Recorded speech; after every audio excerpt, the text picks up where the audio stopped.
Welcome back to Interactive Wrestling Radio. Joining us on the Newsmaker line is a gentleman who's never joined us before. I'm pleased to have him on the show. Finally, he is Action Jackson. Are you with me, sir? Yes, sir. How y'all doing out there? I'm doing great. It's such a pleasure to have you on. Let's start out with the easy stuff. What are you up to lately? What have you, for those who haven't seen you since SWE Fury?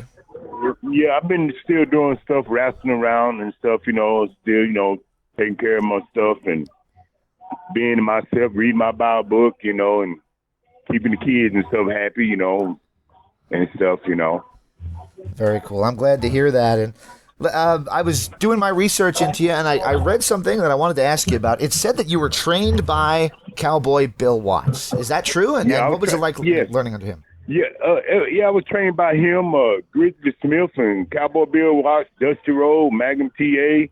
I was trained by the best, they was good people and stuff, That's about the best you could ask. Yeah, Butch Reed trained me too, Oh, man, the late, great Butch Reed, too. Yeah, Well, how was Bill Watts with you? Because I know he has a bad reputation with some people, but with me, I got along with him great when I had him on the show.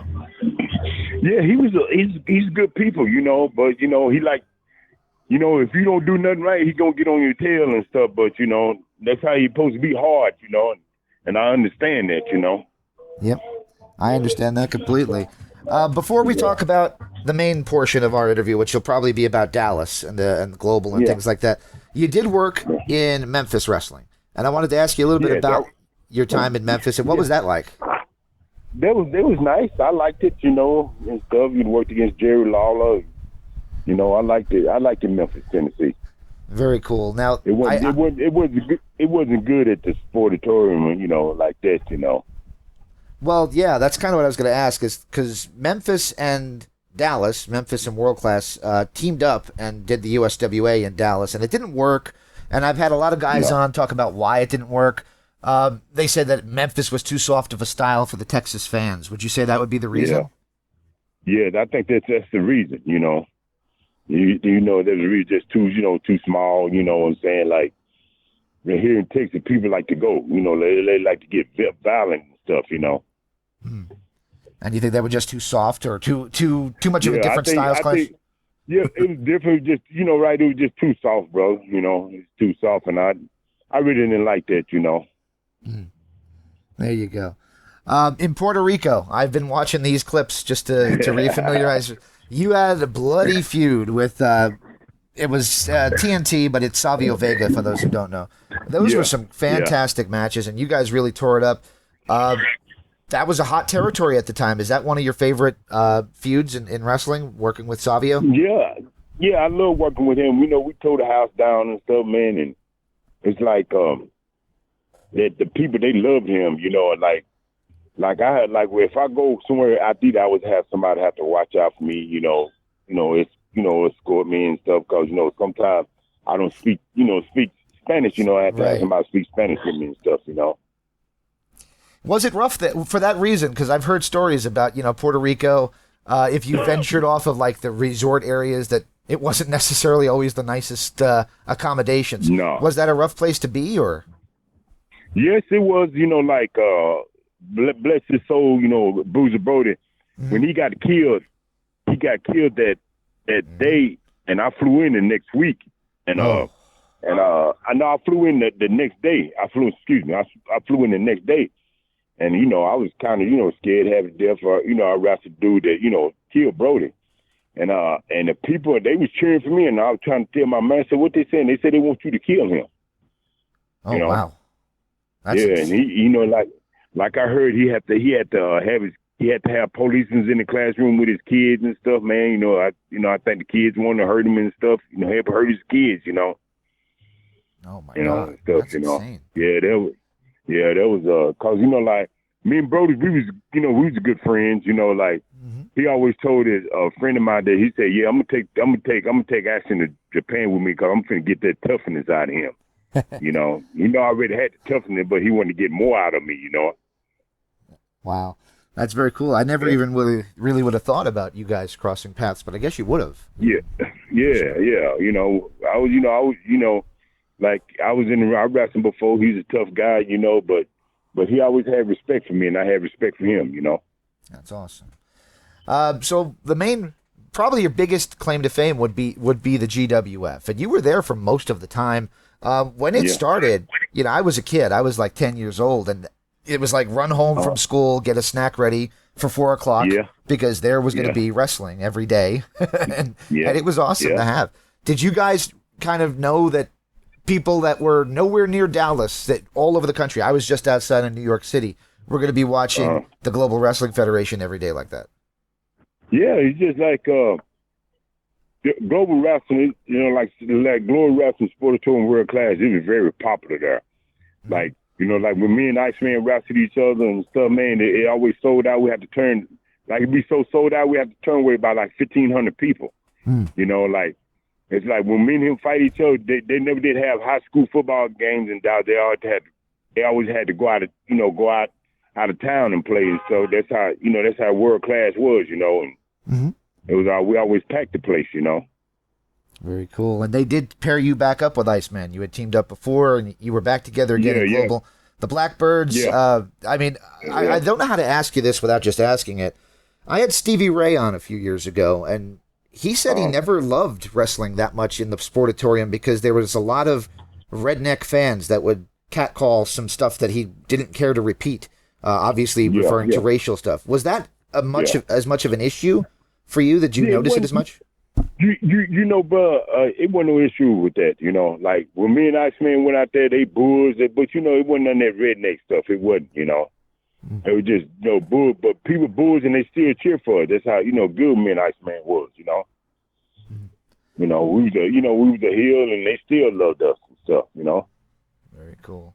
One of the most gracious guests I've ever had on was Baboose, and I had him on a couple years ago, and I know he's going through some stuff right now, but he was put as your guys' manager, you and Iceman's manager. He was around for the feud with you and Iceman as well.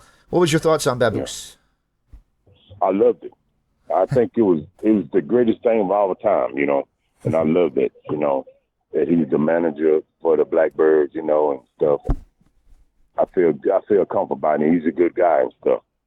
Very cool. And I just posted on my Facebook fairly recently a clip of your cage match with Iceman, and you guys had a loser wears a dress match. You guys had a loser leaves town match. You guys really went at it for a lot of time, including after Global. What was your relationship through the years like with Iceman King Parsons? I loved him to death, brother. He taught me the ropes and stuff, and he taught me the business. And, like you say, a lot of people just, a lot of people hated on us and stuff, man, because we was that good, And, they always, like when me and Iceman fought, they always had this thing, whoever had a, most loud crowd and stuff, get like $200. And me and Iceman won that every Friday, bro. And, they was hating on us about that. They always want to put us on first, and they do that, and most people get up and walk out because they always want what to see. Iceman and Action Jackson fighting each other. Another one of your bloody feuds in Global was with a friend of mine named Rod Price, and he's been on a couple times. Sweet guy. You guys really tore it up, Texas Death Match. What was your thoughts on Rod Price? I love Rod Price to death, bro. We good friends. We good friends right now today. I always keep in touch with him. He puts stuff on Facebook. I always come in, and when I put stuff on Facebook, he come in and stuff. And he's a good people. I love rapping him, brother. And I feel like every time me and him rap, we always tore the house down. Absolutely. He always loved rapping me, and I always loved rapping him. Yep, and he actually gave me a question for you, and I'll tell you what it was. He said, ask him about your MMA fight with him in Louisiana. I knew he was going to say something like that. I feel like, brother, I don't know if he liked it. I really didn't like it. You know what I'm saying? I like the wrestling and stuff, but, it was sad, bored, and I know he didn't like it either, So you guys actually worked a MMA style match together? Yeah, we did. Yeah. Oh, okay. I've not seen that one, I must admit. So I wish I had. Yeah, I didn't too much like it. Very good. I like the wrestle. I like to fight, and I like beating up people. All right, so I'm going to ask the biggest mark question I could ask you, and that is right before the end of Global, they brought in a brother Al Jackson. Really Yeah. your brother, or was that just a gimmick? That was just a gimmick. That's all. It was just a gimmick. That's all. You know, it was All a right. gimmick. You know, he. I tried to, you know, like I said, he went the wrong path and stuff, man. You know, I tried to keep his head on right, but he won't listen. You know, he wanted to go his way, so I let him go his way. You know, and I ain't talked to him. I don't know how long, cause I don't know if I can say this. You know, he's in jail. You know. Oh, I did not know that. No. Yeah, he's in jail and stuff. You know, like this. He wouldn't listen, man. So I just said, you know, you do what you got to do, and I do what I got to do. You know, so we just broke up, and we started feuding with each other a little bit, and you know, I didn't too much like it, you know, because he wasn't aggressive like I was, you know, stuff, you know. Yep. Yeah.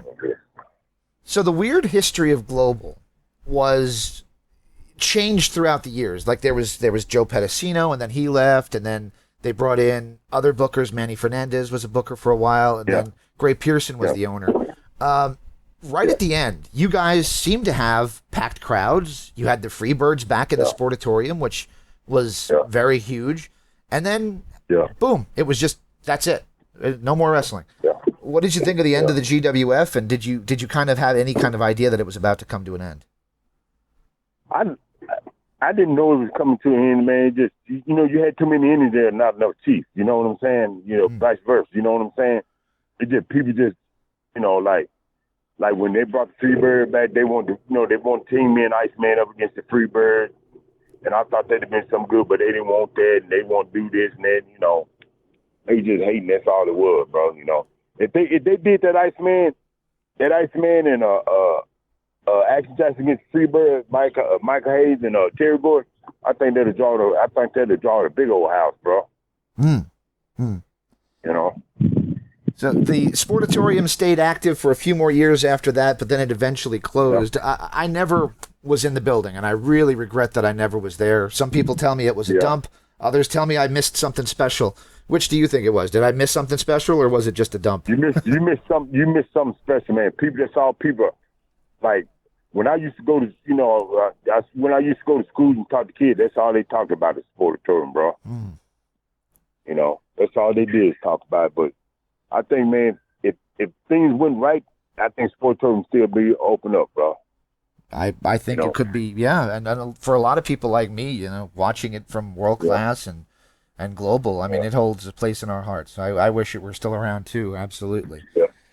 SWE Fury, I said I would ask you a little bit about that. You kind of came back on my screen again with SWE Fury a long while after the end of Global, and I mean, you look great.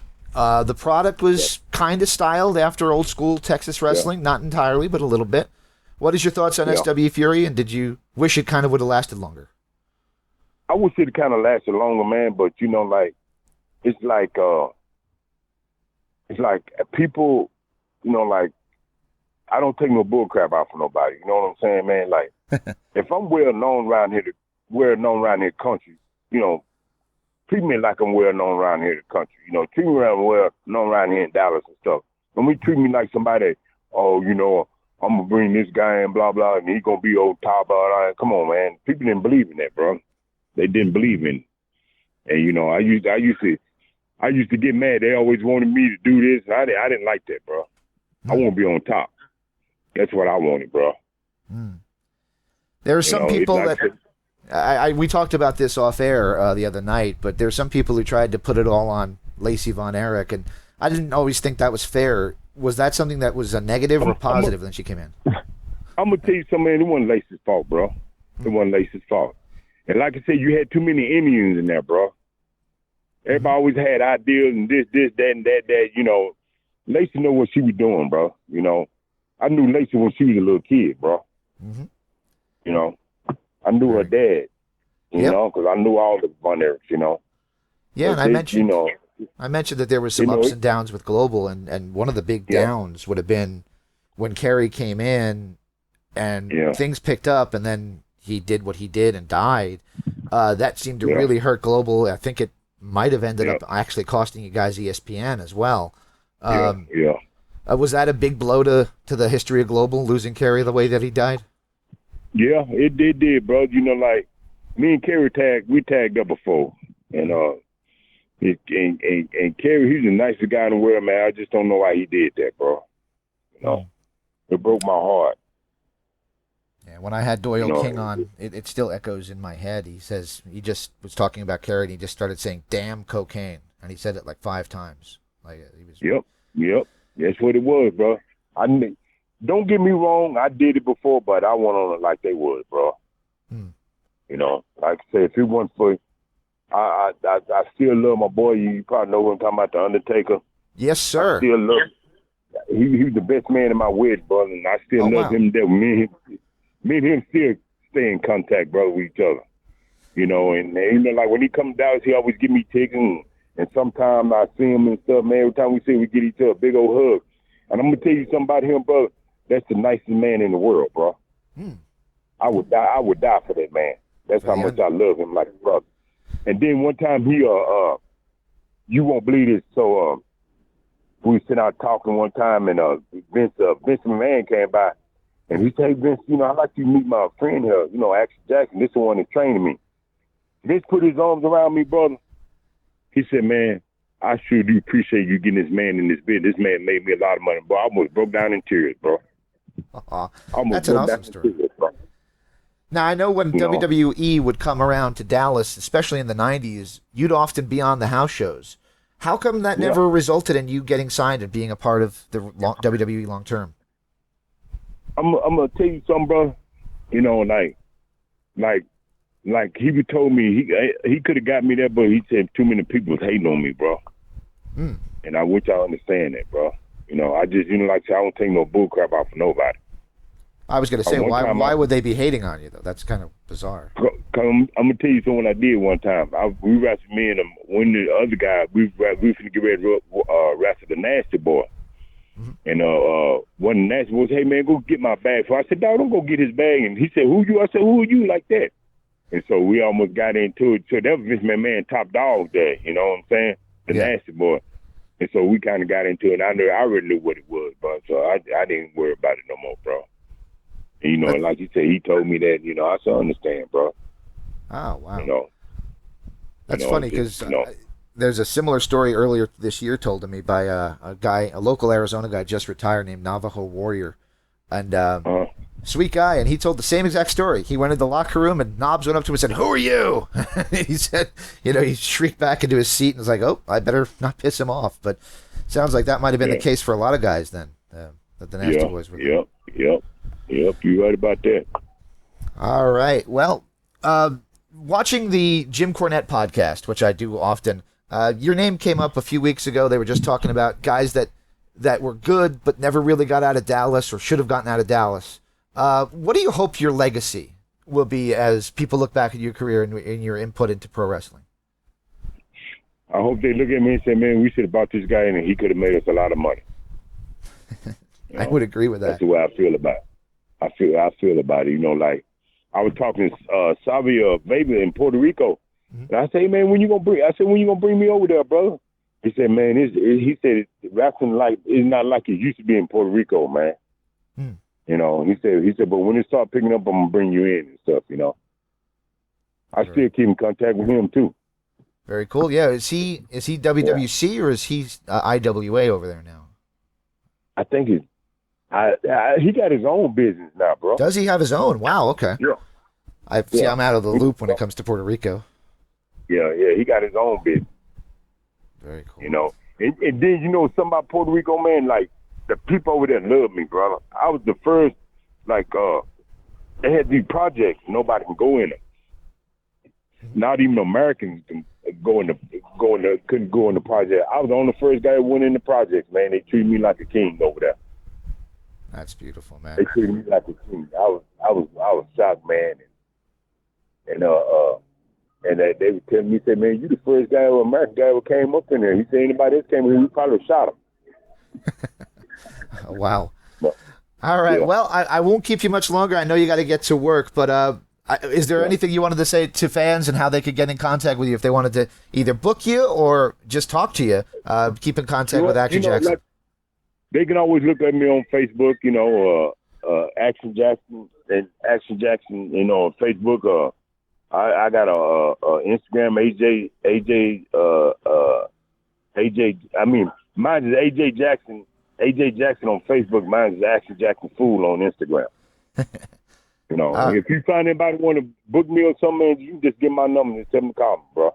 I will do that. And I have one last question for you. It's kind of a stupid question, but it came to mind when watching some of these global clips.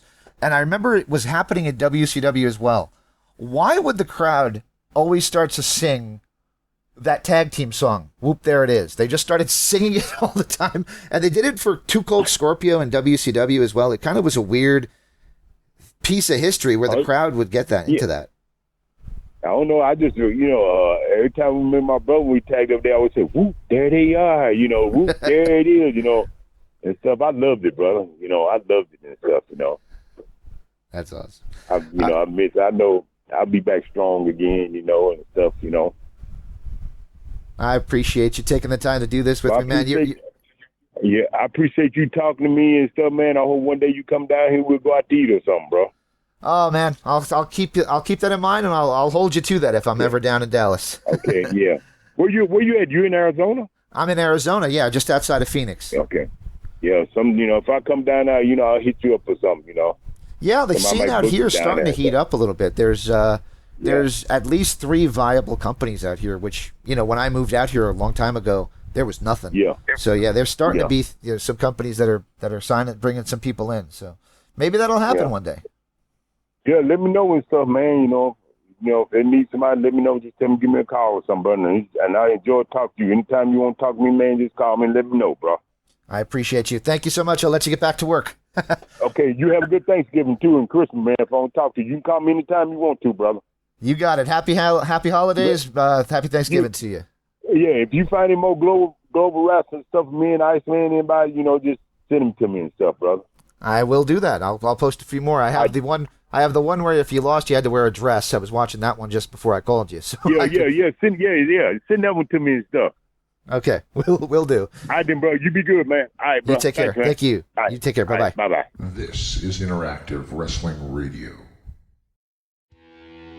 Interactive Wrestling Radio. Interactive Wrestling Radio. Interactive Wrestling Radio. Interactive Wrestling Radio. Interactive Wrestling Radio. Interactive Wrestling Radio. Oh, for us. Featuring the interactive interview. Interactive interview. Interactive interview. Interactive interview. Interactive interview. Interactive interview. Interactive interview. Oh, yeah. Formerly The Blaze. The Blaze. The Blaze. The Blaze. The Blaze. The Blaze. The Blaze. The Blaze. The Blaze. The Blaze. The Blaze rock. Yo, maniacs, so what you gonna do when a Blaze of Maniacs runs wild on you? On WrestlingEpicenter.com. Wrestling Epicenter. Wrestling Epicenter. Wrestling Epicenter. Wrestling Epicenter. Wrestling Epicenter. The Wrestling Epicenter. Don't get off. And now we shamelessly name drop from our history. The Wrestling Epicenter would like to apologize for the following. All right, everybody. Viva la raza. Viva la raza. Hey, y'all. Hello, ladies. Hey, guys. We had a lovely conversation. First lady. Absolutely. Oh, look at me. She's so kooky. Be there. Where else? Interactive Wrestling Radio. Wrestling Epicenter. Oh, my God. You win. Love being interactive. Whoa. I just got some noise. I was going to shoot him. Yeah, I almost missed my pants. Breaking neck. I got 2 words for you. I've heard a lot about you guys. But here, let's go. I see my language. You're going to go to the shop. Plenty of no. You're living many. No nerves. That was great. It's going to be cool. Woo. What it's all about. The purest point of view. The living legend. Roger Rowan. Arrogant. Jesus makes me. Instead of statement, I'm talking to you. So Lindley without you. Yeah. In the land of extreme. Testify. Nevermore. Interactive. Interview. I'm not just the best. Interactive. Interview with a plastic You head. earned the right. Nobody. You better keep listening. Thank you very much. Controversy creates cash. Professional wrestling. Made in the USA, baby. Memphis wrestling. How's that? The guy on fire. I'm not bad. We were sexy. What a show. The one and only. Interactive Wrestling Radio. Wrestling Epicenter. Interactive interview. We took care of the business. This isn't ballet. We are huge with this whole. You're where it's at. You gotta recognize who's the best. If you're smart, make sure you tune in each and every week. I'll come out of your computer. Knock down your door and turn it on for you. Or else I'm gonna kick your stinking teeth in. And that's the bottom line. Have a nice day. It's showtime! Don't forget to like and subscribe.